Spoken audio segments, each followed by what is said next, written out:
अरुणाचल ने विरोध किया।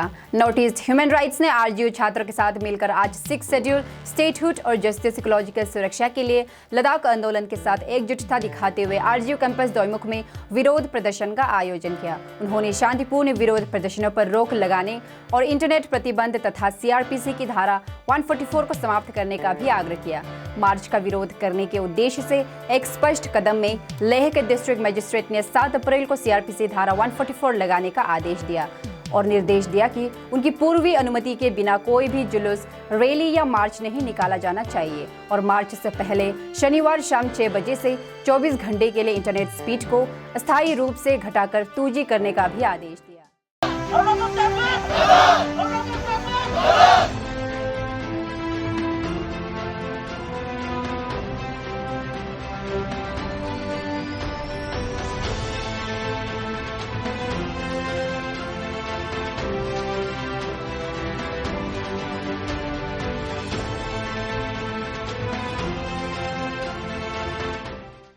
सिट इन प्रोटेस्ट हुआ।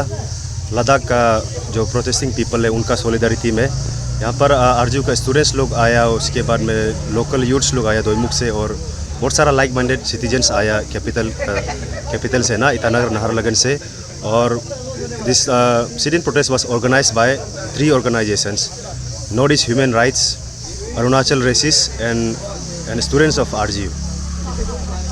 अच्छा, ये जो लद्दाख में जो प्रोटेस्ट चल रहा है और आप लोग भी उसको सॉलिडरिटी सपोर्ट कर रहे हैं, आप लोगों को क्यों लगता है कि जो वहाँ हो रहा है वो गलत हो रहा है? कहीं में भी वो इनजस्टिस होता है ना, वो हम सब के लिए कंसर्न है।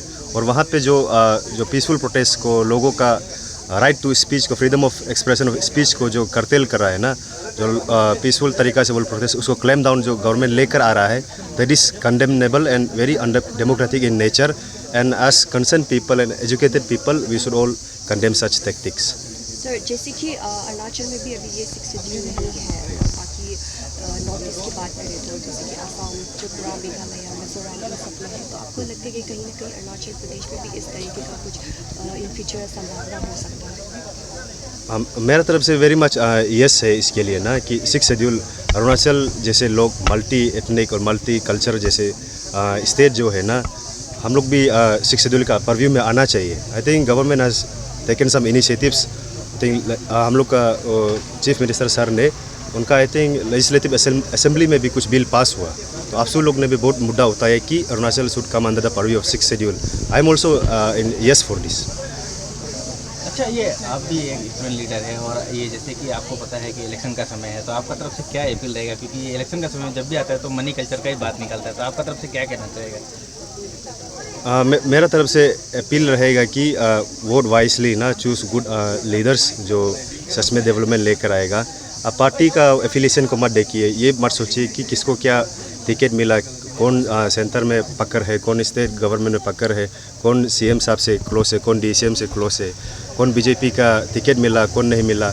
Irrespective of all that, how a leader has performed in his last of tenure, अगर वो फिर से रिकंटेस्ट कर रहा है या फिर ऐसे पर्सन वो कैसे था और कैसे है, उनका मैनिफेस्टो देखिए और पार्टी सार्थी आइडियोलॉजी को छोड़ के इररिस्पेक्टिव ऑफ दैट आप सही लीडर चुनिए। वेरी ऑब्वियस रीजंस कि गवर्नमेंट लोगों का ना जो पीसफुल राइट है उनको रुकाने के लिए कर रहा है। उनको लगता है कि ओवर द ये पास्ट फ्यू डेज ना, आई थिंक 21 डेज जब वो हंगर स्ट्राइक हुआ है, वर्ल्ड वाइड ये पॉपुलर हुआ, ऑलरेडी एक नॉन फिगर है सोनम वांगचुक सर जी जो, तो उनके कारण में सोशल मीडिया में भी काफ़ी गया, मीडिया में भी बहुत आया।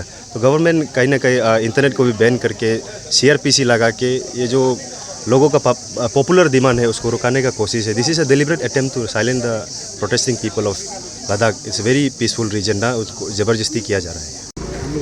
गवर्नमेंट को ट्रेन होना चाहिए। एक्चुअली ये लास्ट टाइम का प्रेस ब्रीफिंग में हमने ये मुद्दा उठाया था कि फॉरेस्ट कंजर्वेशन अमेंडमेंट एक्ट हुआ था, तो उस पर जो अमेंडमेंट हुआ था उस पर क्या था कि बाकी बीजेपी स्टेट्स का जो एमपी थे उन लोग ने ज़मीन नहीं दिया, मतलब क्योंकि वो अमेंडमेंट में ऐसा था कि बॉर्डर से शुरू होगा एरियल डिस्टेंस 100 किलोमीटर का, तो वो 100 किलोमीटर का जो उनको फ्री हैंड दिया जाएगा ताकि गवर्नमेंट कोई भी प्रोजेक्ट लाया जा सके। एनी प्रोजेक्ट्स बोलते हैं कि linear defence strategical projects, but it's very Shady, बहुत वैग से किया गया, उसको डिफ़ाइन करते करते बहुत सारा मीनिंग्स आ जाएगा।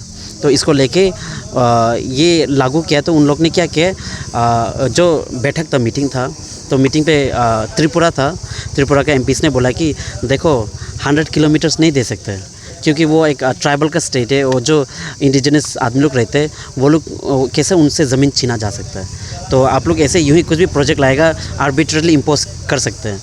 तो इसको लेके उन लोग ने बोला कि we can give is only 10 kilometre. Nagaland और मिज़ोरम ने क्या बोला है, they outright rejected this proposal, saying कि हम लोग एक टुकड़ा ज़मीन नहीं देंगे, जो आएगा जो यूजुअल तरीका से आता है वैसा प्रोजेक्ट्स लाओ, उस बेसिस पे हम लोग करेंगे। तो अभी क्या हुआ कि हमारे जो अरुणाचल के एमपीस थे उसका एक दिन पहले we had protest in lower Dibang valley पे। कुछ कंसर्न स्टूडेंट्स स्कॉलर्स थे, उन लोग ने प्रोटेस्ट किया था। और उसके बाद उस दिन हम लोग ने वी हैड टेक्स्टेड ईमेल्ड दोनों एमपीस को ये बोल के कि आप काइंडली इसका फेवर पे मत जाना। लेकिन क्या हुआ कि जब मीटिंग हुआ तो हमारे जो स्टेट्स के एमपी थे, हमारे जो अरुणाचल के एमपीस थे, उन लोग ने क्या किया, उन लोग ने सेंट्रल गवर्नमेंट को ये प्रपोजल दिया कि आप लोग 100 किलोमीटर नहीं, आप लोग 150 किलोमीटर लो, यानी कि फ्रॉम बॉर्डर टू बॉर्डर से 150 किलोमीटर।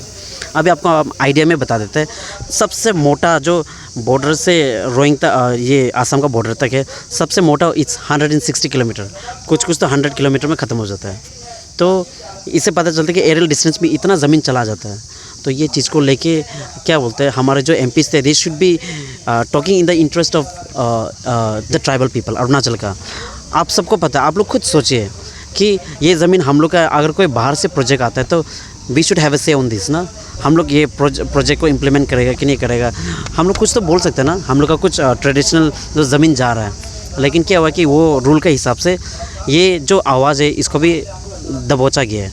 तो इसमें साथ हम लोग का अपना एमपी नहीं दिया, बाकी स्टेट तो एटलीस्ट रिजेक्ट भी किया है। हमारे ने तो उल्टा एपीसमेंट के चक्कर में 50 किलोमीटर एक्स्ट्रा डाल दिए।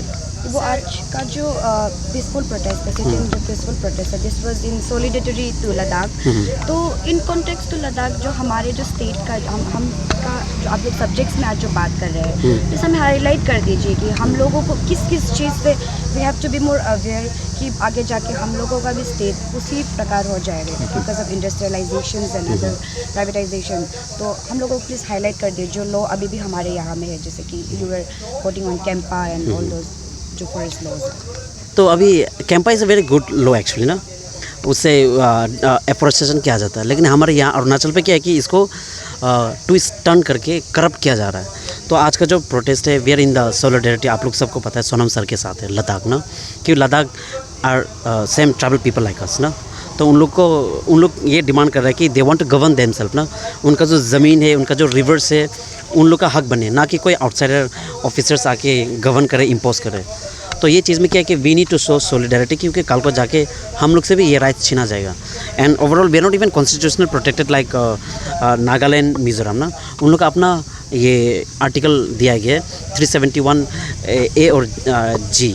तो इन लोगों को ये प्रोटेक्ट किया गया है, यानी कि उन लोग का खुद लोकल आदमी लोग डिसाइड कर सकते हैं, कस्टमरी लॉज जो गवर्न करना कर सकते हैं। हमारे यहाँ पे ऐसा नहीं दिया गया। तो ये सब चीज़ में क्या होती है कि 6 शेड्यूल भी आता है। तो Ladakh is asking for the 6 schedule, क्योंकि 6 शेड्यूल में ऑटोनोमस काउंसिल होता है, तो they make their own laws, the rivers and minerals का जो हक होता है वो लोकल पीपल का थ्रू से ही होगा। Now coming back to Arunachal, जैसे आपने पूछा कैंपा को लेके, यहाँ पे ना बहुत बड़ा झोल चल रहा है कि हमारे जो उल्लू बनाया जा रहा है हमारे इनोसेंट विलेजर्स को, कि आपका इतना सारा ज़मीन है कम्युनिटी का ना, आप हम लोग को दे दो, विल डू एफोरेस्टेशन, कैंपा का थ्रू से थोड़ा कुछ पैसा आएगा, आपको भी देगा।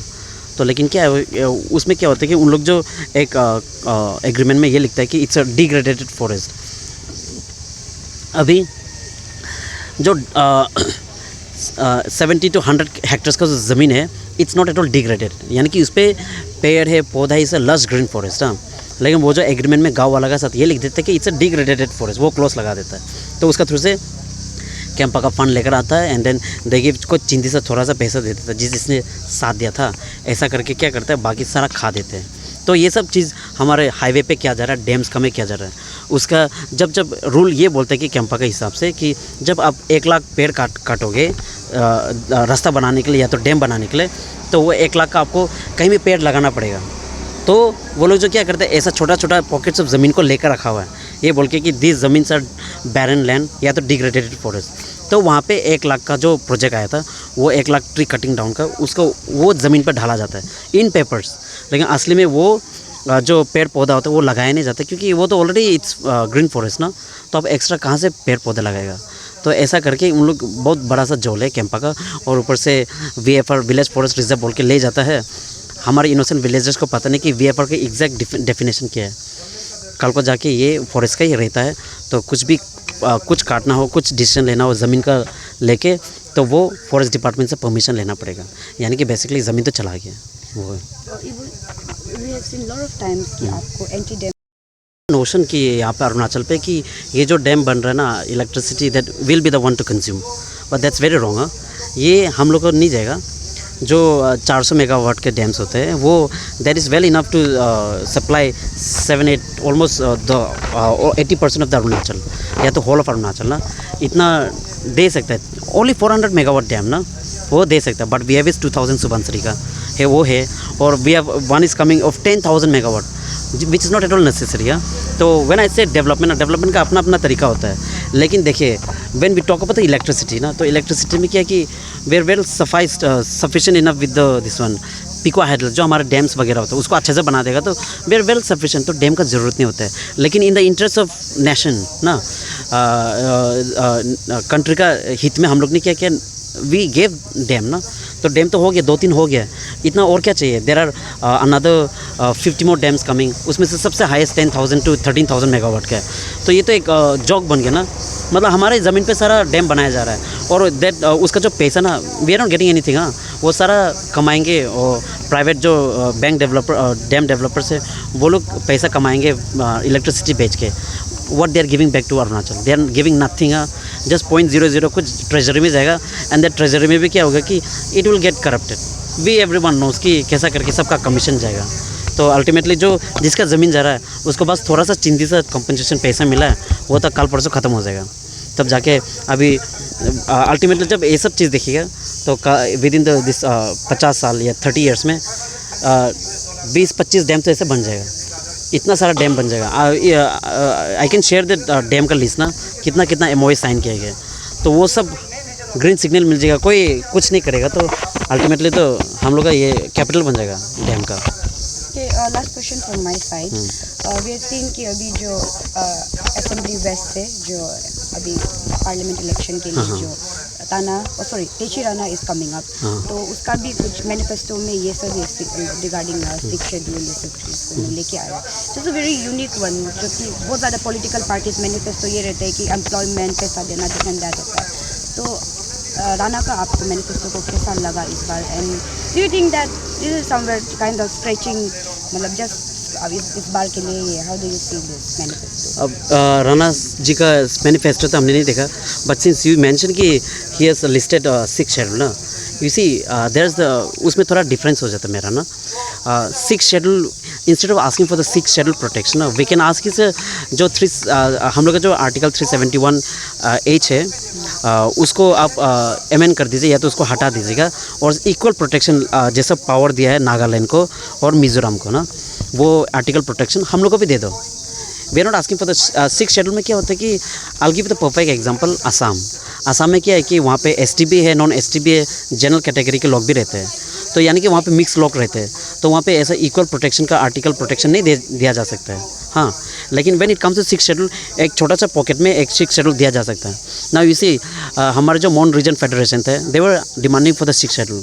नाउ ये जब डिमांड करें ना, गुस्सा हम लोग को भी लगेगा।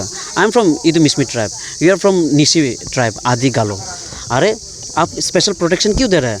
क्योंकि we are all tribal, we are not imposing anything on you ना, तो आपको क्या थ्रेट है हम लोग से? क्योंकि 6 शेड्यूल उसको दिया जाता है हु आर वेरी माइनर ना, और अपना जगह पे वो दबोचा जा रहा है, ऐसा है। तो मोन रीजन का जो डिमांड था that was very stupid out से। 6 शेड्यूल मांगने की जरूरत नहीं है, क्योंकि 6 शेड्यूल से क्या होता है कि एक पर्टिकुलर ट्राइब को दे रहा है। We as an Arunachal 100% ST tribe भी है कि नहीं, ST वाला है, तो why do we need extra 6 schedule protection? Instead we should ask for the article 371A या तो G, जैसा क्या बोलता है हमारे मिज़ोरम और नागालैंड के, उसका जो राइट्स है ना, वो राइट्स हम लोग को डिमांड करना चाहिए।